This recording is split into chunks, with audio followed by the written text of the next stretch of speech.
પાલનપુરની ગઠામણ ગ્રામ પંચાયત સમરસ. કોમી એકતાના સંદેશ સાથે ગઠામણ પંચાયત સમરસ. હિન્દુ મુસ્લિમની વસ્તી ધરાવતા ગઠામણ ગામમાં આઝાદીથી આજદિન સુધી નથી થઈ ચૂંટણી. એક ટર્મ હિન્દુ તો એક ટર્મ મુસ્લિમ સરપંચની બિનહરીફ કરાય છે વરણી. આ વર્ષે મુસ્લિમ મહિલા સરપંચ તો હિન્દુ મહિલાની ડે સરપંચ તરીકે કરાઈ છે નિમણૂક.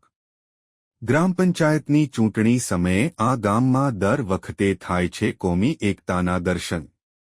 અહેવાલ રિપોર્ટ ભરત ઠક્કર, ડીસા, બનાસકાંઠા.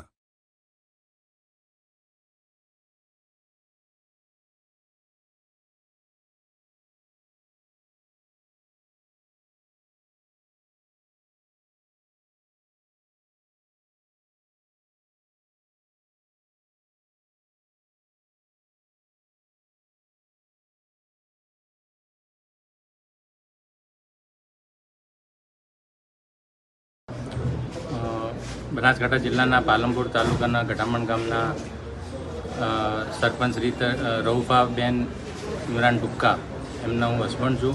એ સરપંચ તરીકે નામ નોંધાવેલું છે અને સભ્ય તરીકે હું ઇમરાન ઉમર ટુક્કા પોતે છું બોર્ડ પંચાયતની બોડીમાં.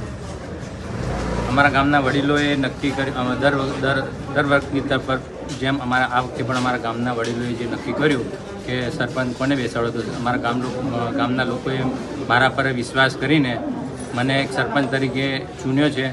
એમના બદલ હું આખા ગામજનોનો આભાર માનું છું અને એમને જે વિશ્વાસ મૂક્યો છે કે આ સરપંચ આવશે તો જે ગામનો વિકાસ થશે, તો હું એ વિશ્વાસ પૂરો કરીશ.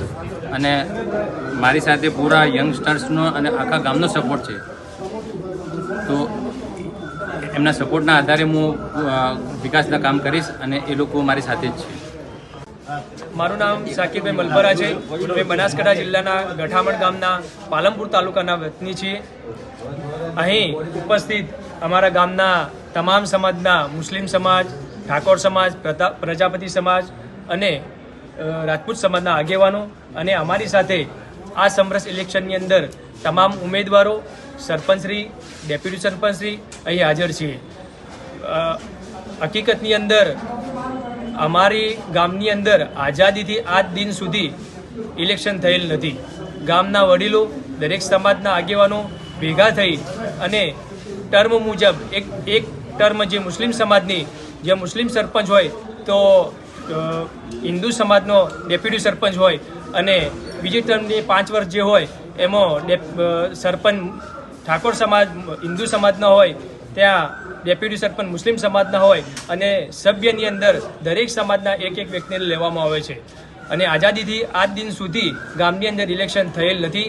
ગામના વડીલોએ જે રીતે ગામને સાથે લઈ, દરેક સમાજના લોકોને સાથે લઈ, લગ્ન પ્રસંગ હોય, બીજા સામાજિક પ્રસંગ હોય, ગામના લોકો આવા માહોલની અંદર પણ એકબીજાને સાથે લઈ જે રીતે ચાલે છે, તે બદલ હું ગામના તમામ આગેવાનોનો, તમામ નવા ઉમેદવારોનો, સરપંચશ્રીનો હું ખૂબ આભાર માનું છું. અને અમે સાથે રહી તમામ જે રીતે સરકાર શ્રી ચાહે છે કે વિકાસના કામોની અંદર તમામ સહભાગી બને, અમે સાથે રહી સહભાગી બનીશું. અને ગઠામણ ગામની અંદર જ્યાર સુધી અમે વડીલો હાજર છીએ ત્યાર સુધી સમરસ ઇલેક્શન થશે એવું અમે બાંયધરી આપીશું.